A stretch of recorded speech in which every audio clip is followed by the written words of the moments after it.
Američki ambasador Michael Murphy očito je odlučio da uz podršku sasvim izvjesnu svoje administracije u Washingtonu sruši stranku Demokratske akcije i napravio je odličan izbor.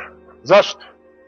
Pa zato što je Fadil Novalić bio apsolutno najznačajniji kadar stranke Demokratske akcije. Fadil Novalić je najuspješniji premijer vlade federacije u njenoj istoriji. Fadil Novalić je usto i ratni heroj odbrane Bosne i Hercegovine, ratni invalid. Fadil Novalić je čovjek koji je dao nemjerljiv doprinos uspostavljanju i razvoju namjenske industrije u ratu.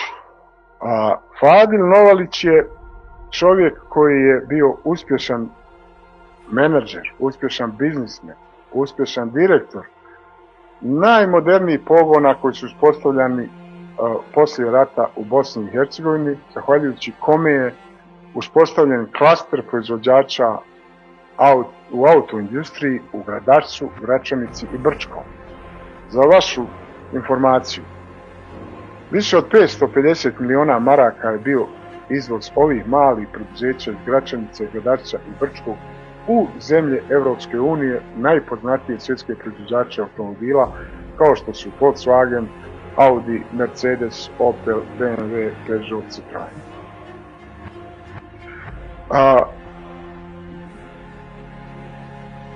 Ja sam došao do knjige koju su, vjerovatno će, vama je siguran sam poznata su imena Slavka Golštajna, uglednog intelektualca i publiciste iz Zagreba, i Milana Gavrovića, vjerovatno jednog od najboljih, ako ne i najboljeg ekonomskog analitičara, novinara koji je pratio ekonomiju još u bivšoj Jugoslaviji, Hrvatskoj televiziji, a kasnije pisao za mnoge liste, uključujući i Feral Tribune. Naime, oni su 2015. godine, nakon obimnog istraživanja, objavili knjigu koja se zove 5 menadžera, 2015. godine. U toj knjizi su predstavljeni portreti i napravljeni razgovori sa 5 najboljih menadžera na prostoru bivše Jugoslavije. Tako su u toj knjizi našli Zoran Janković, sjećate ga se kao predsjednik uprave Merkatore, bivšeg gradonačelnika Ljubljane iz Slovenije, zatim Ivica Todorić i Emil Tedeschi, iz Srbije Miodrag Kostić koji je nedavno preminuo i iz Bosne i Hercegovine Fadil Novalić. 2015. godine.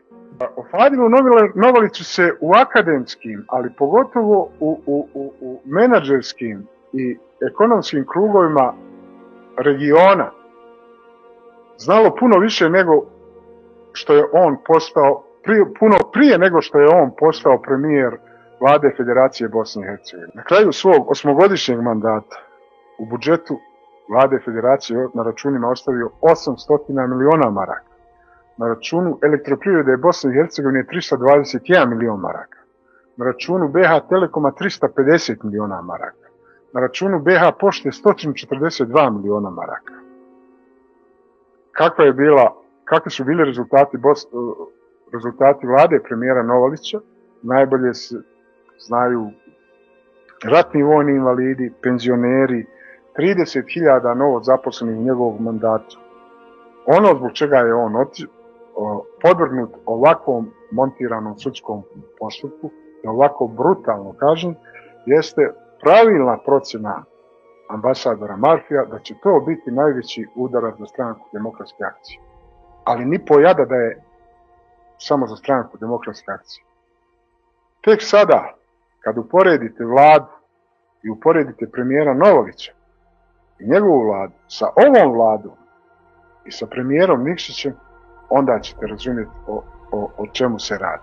Fadil Novalić između ostalog označen kao meta i zbog svog žestokog protivljenjima i odolijevanja žestokim pritiscima da pristane na davanje pod koncesiju ili privatizaciju aerodroma Sarajevo. U tim pritiscima su prednjačili upravo ambasador Murphy i tadašnji ambasador Evropske unije u Sarajevu, ambasador Sattler.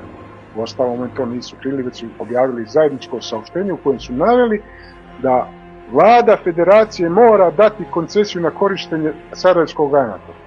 Gospodin Novalić mi svaki put odgovarao zašto bi davali Sarajevski aerodrom kada je upravo zahvaljujući angažmanu njegove vlade, ogromnim sredstvima, izvrsnom menadžmentu koji je by the way ova vlada smijenila nedavno.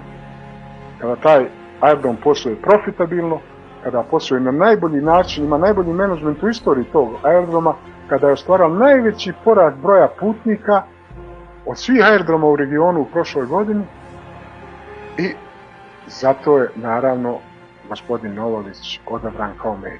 Jednako kao i zbog razloga što je stalno pritiskan zahtjevima od međunarodnih predstavnika i ambasadora ovdje da Bosna i Hercegovina potpiše stand-by aranžman, kojim će biti primorana da po uslovima Vašingtonskog konsenzusa Svjetske banke i Međunarodnog monetarnog fonda, da rasprodaje, privatizuje preostalo obiteljsko blago.